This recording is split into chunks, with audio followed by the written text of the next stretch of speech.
एक समय में यूरोप की ताकतवर अर्थव्यवस्था कहलाने वाला जर्मनी आज गंभीर संकट में है। फैक्ट्रियां बंद हो रही हैं, सरकार गिर चुकी है और अर्थव्यवस्था ढलान पर है। आखिर ऐसा क्या हुआ जिसने जर्मनी को इस संकट में धकेल दिया?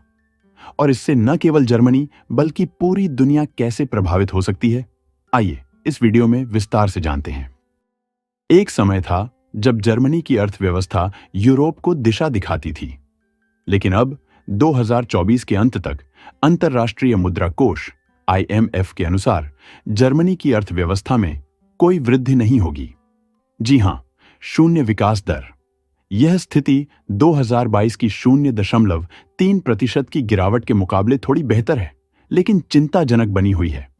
और 2025 में भी सिर्फ 0.8% की मामूली वृद्धि की उम्मीद की जा रही है। इस आर्थिक गिरावट के पीछे कई कारण हैं। सबसे बड़ा कारण ऊर्जा संकट और उत्पादन की बढ़ती लागत है। वॉक्सवैगन जैसी बड़ी कंपनियों ने न केवल अपने कई कारखाने बंद कर दिए हैं, बल्कि हजारों कर्मचारियों की छंटनी भी कर दी है। यह स्थिति केवल बेरोजगारी ही नहीं बढ़ा रही, बल्कि जनता में असंतोष भी फैला रही है। महंगाई के कारण आम जनता की क्रय शक्ति घट रही है और छोटे व्यवसाय बंद होने के कगार पर हैं। जर्मनी, जो अपनी विनिर्माण क्षमता और तकनीकी ताकत के लिए जाना जाता था, अब ऊर्जा संकट और उच्च लागतों के कारण अपनी उत्पादन इकाइयों को दूसरे देशों में शिफ्ट कर रहा है। जर्मनी के आर्थिक संकट को और भी बदतर बना दिया है उसकी राजनीतिक अस्थिरता ने। हाल ही में जर्मनी की गठबंधन सरकार टूट गई। चांसलर ओलाफ शॉल्ज ने इसके लिए अपने वित्त मंत्री क्रिश्चियन लिंडनर को जिम्मेदार ठहराया। लिंडनर ने यूक्रेन को आर्थिक सहायता देने के मुद्दे पर असहमति जताई और कहा कि जर्मनी की अपनी अर्थव्यवस्था इतनी खराब स्थिति में है कि वह अब और मदद नहीं दे सकता। शॉल्ज ने लिंडनर पर आरोप लगाते हुए कहा कि उन्होंने गठबंधन को कमजोर किया और राजनीतिक अस्थिरता पैदा की। इस विवाद ने सरकार को पूरी तरह गिरा दिया। अब मार्च 2025 में नए चुनाव होने की संभावना है और शॉल्ज की स्थिति राजनीतिक रूप से सबसे कमजोर मानी जा रही है। जर्मनी का यह संकट सिर्फ अर्थव्यवस्था और राजनीति तक सीमित नहीं है। इसका सीधा असर समाज के हर वर्ग पर पड़ रहा है। सरकार ने यूक्रेन की मदद के लिए 37 बिलियन यूरो आवंटित किए, लेकिन कीमत जर्मनी के सामाजिक कल्याण कार्यक्रमों को चुकानी पड़ी। सरकार को बच्चों के शिक्षा कार्यक्रम, स्वास्थ्य योजनाएं और बुनियादी ढांचे की परियोजनाएं रद्द करनी पड़ीं। यहां तक कि जर्मनी को अपने शहरों के आधुनिकीकरण की योजनाएं रोकनी पड़ीं, क्योंकि प्राथमिकता यूक्रेन को आर्थिक और सैन्य सहायता देने की थी। ऊर्जा संकट ने जर्मनी के उद्योगों की रीढ़ तोड़ दी है। सस्ती और स्थिर ऊर्जा की कमी ने कंपनियों को अपने उत्पादन इकाइयों को चीन और अमेरिका जैसे देशों में स्थानांतरित करने पर मजबूर कर दिया है। इसका सीधा मतलब है कि जर्मनी की घरेलू नौकरियां विदेशों में जा रही हैं। 2023 में जर्मनी और यूरोप से ग्रीनफील्ड इन्वेस्टमेंट्स का विदेशों में 3.9 अरब डॉलर तक पहुंचना केवल एक आंकड़ा नहीं है, बल्कि यह जर्मनी की गिरती हुई अर्थव्यवस्था का स्पष्ट संकेत है। ग्रीनफील्ड इन्वेस्टमेंट्स का मतलब होता है नई परियोजनाओं को विदेशों में स्थापित करना। यह दर्शाता है कि जर्मनी की कंपनियां अब अपने देश में निवेश करने के बजाय चीन, अमेरिका और अन्य विकासशील देशों में अवसर तलाश रही हैं।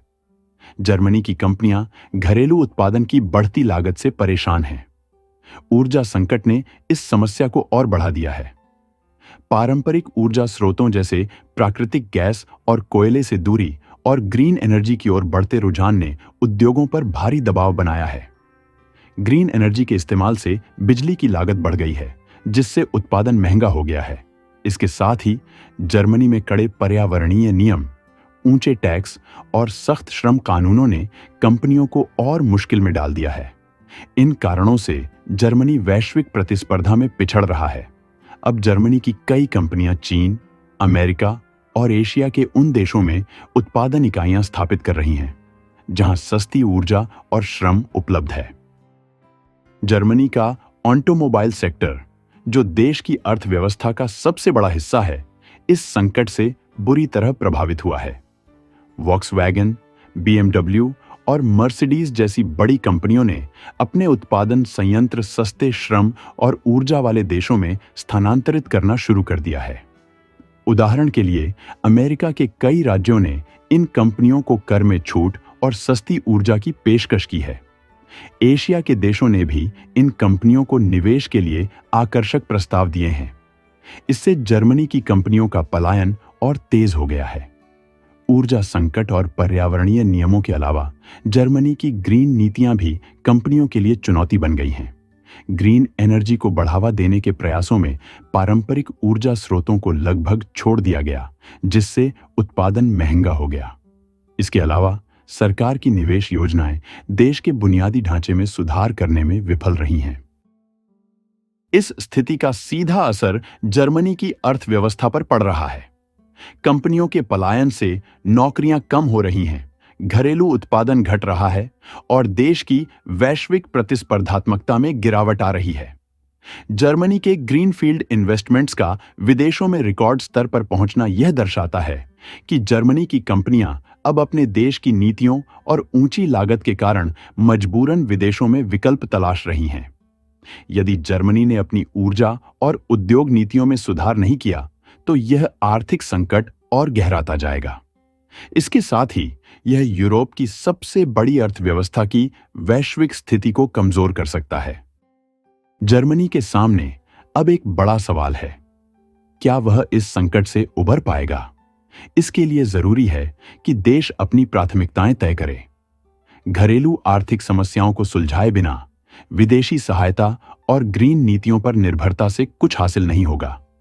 अगर जर्मनी अपनी नीतियों में बदलाव नहीं करता, तो यूरोप का यह पावर हाउस अपनी स्थिति को और भी ज्यादा कमजोर कर सकता है। अब यह देखना बाकी है कि नए चुनाव और नई नीतियां जर्मनी को इस संकट से बाहर निकालने में कितनी मदद कर पाएंगी। जर्मनी की स्थिति से भारत के लिए कई सीखें निकलती हैं। ग्रीन एनर्जी को अपनाना जरूरी है, लेकिन जर्मनी के अनुभव से यह साफ हो गया है कि पारंपरिक ऊर्जा स्रोतों को पूरी तरह छोड़ देना नुकसानदायक हो सकता है। भारत ने भी सोलर और विंड एनर्जी जैसे नवीकरणीय ऊर्जा में निवेश किया है, लेकिन अभी भी कोयला और गैस जैसे पारंपरिक ऊर्जा स्रोतों पर निर्भर है, ताकि उद्योग और आम जनता को सस्ती और स्थिर ऊर्जा मिल सके। जर्मनी के ऊर्जा संकट ने दिखाया है कि ऊर्जा की ज्यादा कीमतें किसी भी देश की अर्थव्यवस्था को कमजोर कर सकती है। भारत को इस बात का ध्यान रखना होगा कि वह अपनी ऊर्जा नीतियों में संतुलन बनाए रखे। साथ ही भारत को अपने उद्योगों और व्यापार के लिए ऐसा माहौल बनाना होगा जहां विदेशी और घरेलू कंपनियां निवेश करने के लिए आकर्षित हों। इसके अलावा जर्मनी की राजनीतिक अस्थिरता यह सिखाती है कि किसी भी देश के विकास के लिए मजबूत और स्थिर सरकार का होना कितना जरूरी है। भारत के पास युवा जनसंख्या और बड़ा बाजार है। अगर भारत अपनी नीतियों को ध्यानपूर्वक लागू करे और आर्थिक व ऊर्जा क्षेत्र में संतुलन बनाए रखे, तो यह जर्मनी जैसे विकसित देशों को पीछे छोड़कर एक मजबूत वैश्विक ताकत बन सकता है। तो दोस्तों, जर्मनी का यह संकट न केवल एक देश की कहानी है, बल्कि यह सबक है कि कैसे नीतिगत गलतियां और वैश्विक दबाव किसी भी मजबूत अर्थव्यवस्था को हिला सकते हैं। अगर आपको यह जानकारी महत्वपूर्ण लगी हो, तो लाइक और सब्सक्राइब जरूर करें, ताकि आप हमारे आने वाले सभी अपडेट्स से जुड़े रहें। धन्यवाद।